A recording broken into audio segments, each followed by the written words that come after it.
What, our Maisie getting too posh for the likes of us? Never, he said, raising his hand to wave goodbye to some of the other people leaving the hall. She's the salt of the earth. Nothing will change her, even if she does have big plans for the future. So you do know what she's up to, Sarah said, looking triumphant. I'm sure she will tell you when she's ready. It's not for me to say, George said, giving Alan a wink. But we've never had secrets from each other, Sarah said, a little sadly. Alan put his arm round her shoulders and gave her a squeeze. Don't go getting yourself upset. You've been friends with Maisie far too long for that. She will tell you in her own good time, I'm sure.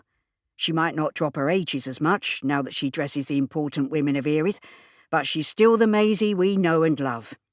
Now, how about we take a brisk walk round to the Prince of Wales and have that drink? What do you say to that, George? I say it's a good idea. I just need to say goodbye to somebody, then I'll be with you.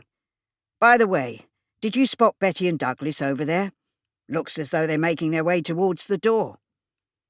Sarah stood on tiptoe, scanning the crowd until she spotted the Woolworths manageress, Betty Billington. Catching her eye, she waved energetically. Betty was dressed in a pillar-box red coat with black accessories, her salt and pepper hair pinned back in a French pleat. She waved back, working her way across the crowded hall towards them with her husband Douglas not far behind. That was a good evening, Norman, George said, turning towards a man in a black overcoat and trilby hat who was escorting the speaker and a small entourage towards the exit. George, I thought I spotted you in the front row. Let me introduce you to our prospective Member of Parliament, Norman Dodd said, turning to the smartly dressed young woman beside him. Margaret, this is one of our local councillors, George Castleton, and his daughter and son-in-law. Alan runs a business in the town, and, he added, as Betty and Douglas joined them, here are Mr. and Mrs. Billington. Douglas is a funeral director, and Betty runs a branch of Woolworths, as well as looking after their young family. Margaret Roberts shook hands with everyone. You have an enterprising group of friends, Norman, she smiled. I congratulate you all for helping to rebuild productivity in this town. It's you we ought to be thanking, Betty Billington said to the prospective Member of Parliament. You are showing the way forward for young women to be able to further their education and speak for all of us in the Houses of Parliament. Margaret Roberts gave her thanks before Norman led the little group towards the exit. Come on, let's go get that drink, Alan said. He turned to the Billingtons. You will join us, won't you? Do you need to ask? Douglas Billington said. That's the joy of having a housekeeper who lives in. It doesn't matter if we're a little late home. They left Electricity House, shivering as they stepped out into the cold night air. Betty took a deep breath.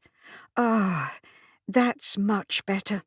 I must say it was a little foggy in there, with so much cigarette smoke. And so many smelly bodies, Alan chuckled. Sarah tutted.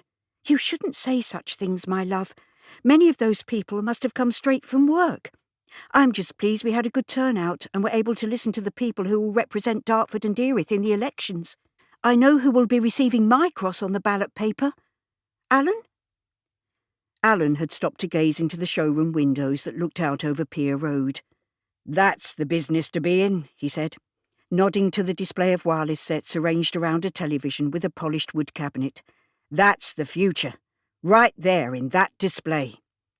Sarah tugged his arm. Hurry up, dreamer. The future is in our children, not a shop window full of electrical nonsense. Look, there are some empty seats over by the fire, Sarah said, as they stepped into the crowded public bar of the Prince of Wales. She and Betty made their way quickly over to claim the spot, while their husbands headed towards the bar. That was handy, Betty said, unbuttoning her coat and pulling off the scarf she tied over her hair for the short walk. I pray spring isn't far away. I'm sick to death of these cold, drizzly days. I know what you mean. I'm having a devil of a job keeping the children's clothes clean. I'm forever scrubbing mud out of Buster's shorts. Goodness knows where he finds it all, when he's usually playing with Georgina. Somehow she seems to keep twice as clean as her little brother. Betty flinched. Still, after all these...